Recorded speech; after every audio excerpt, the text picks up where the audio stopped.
आपके घर में सोना रखा है, चाहे वो गहनों के रूप में हो या सिक्कों के रूप में, तो ये खबर आपके लिए बेहद जरूरी है। दरअसल केंद्र सरकार एक बार फिर गोल्ड मॉनेटाइजेशन स्कीम यानी जीएमएस को नए रूप में लाने की तैयारी कर रही है। इस नई योजना का मकसद लोगों के घरों में रखा सोना देश की अर्थव्यवस्था के काम में लाना है। हालांकि सबसे पहले एक बात साफ कर दें, इसका मतलब ये बिल्कुल नहीं है कि सरकार आपके घर में रखा सोना लेने जा रही है या उसे जबरदस्ती जमा करवाएगी। ये पूरी तरह से एक ऑप्शनल योजना होगी। अगर कोई व्यक्ति चाहे तब भी वो इसमें हिस्सा ले सकता है। रिपोर्ट्स के मुताबिक सरकार अगस्त तक इस योजना का फिर से नए रूप ला सकती है, नया रूप में इसे लॉन्च कर सकती है।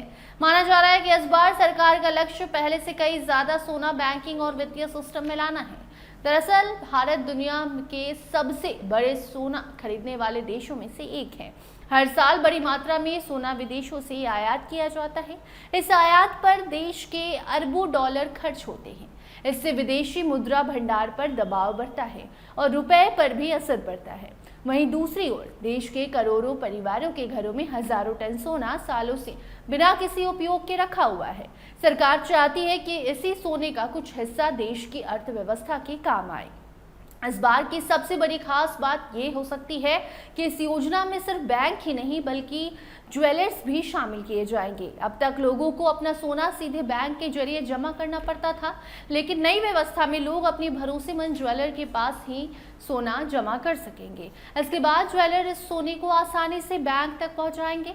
सरकार का मानना है कि आम लोग कई बार बैंक की तुलना में अपने पुराने ज्वेलर पर ज्यादा भरोसा करते हैं, इसलिए इस बदलाव से ज्यादा लोग इस योजना से जुड़ सकते हैं। अगर ये योजना सफल रहती है तो उसका फायदा सिर्फ सरकार को ही नहीं बल्कि आम लोगों को भी मिल सकता है। पहले की योजना में जो लोग अपना सोना जमा करते थे उन्हें उस पर ब्याज भी मिला करता था। साथ ही तय समय पूरा होने पर वो सोना या उसके बराबर नकद राशि लेने का विकल्प चुन सकते थे। उम्मीद की जा रही है कि नई योजना में भी लोगों को आकर्षित करने के लिए इसी तरह के बेहतर विकल्प दिए जा सकते हैं। जानकारी के मुताबिक भारत के घरों और मंदिरों में करीबन 25,000 टन से ज्यादा सोना मौजूद है। अगर इसका सिर्फ 5% हिस्सा भी इस योजना के तहत आ जाए तो देश में लाखों करोड़ रुपए की अतिरिक्त पूंजी पैदा हो सकती है। इससे बैंकों को मजबूती मिलेगी, उद्योगों को निवेश मिलेगा और सोने के आयात की जरूरत भी काफी कम हो सकती है। गोल्ड मॉनेटाइजेशन स्कीम पहली बार साल 2015 में शुरू की गई थी।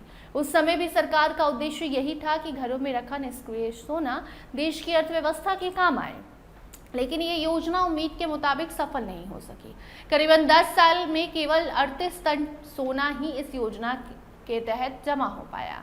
इसकी कई वजहें थी। लोगों को अपनी पुश्तैनी और भावनात्मक महत्व वाले गहने पिघलाने में काफी संकोच होता था। कुछ लोगों को टैक्स जांच का डर रहता था।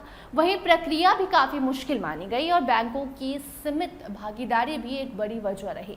अब सरकार इन कमियों को दूर करने की कोशिश कर रही है। माना जा रहा है कि नई योजना पहले से ज्यादा आसान, भरोसेमंद और लोगों के लिए भी सुविधाजनक होगी। अगर इस बार करीबन 1,250 टन सोना भी वित्तीय सिस्टम में आ जाता है तो भारत को लंबे समय तक नए सोने के आयात की जरूरत काफी हद तक कम हो सकती है। इससे डॉलर की बचत होगी, रुपए को मजबूती मिलेगी और देश का व्यापार घाटा भी घट सकता है।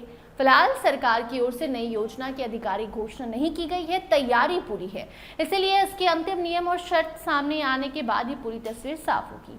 तो अगर आपके घर में भी सोना रखा है तो आने वाले दिनों में सरकार के इस नई योजना पर जरूर आप नजर रखिएगा। हो सकता है भविष्य में यही सोना सिर्फ तिजोरी में रखने की बजाय आपके लिए एक्स्ट्रा कमाई का जरिया भी बन जाए और देश की अर्थव्यवस्था को भी मजबूती मिले।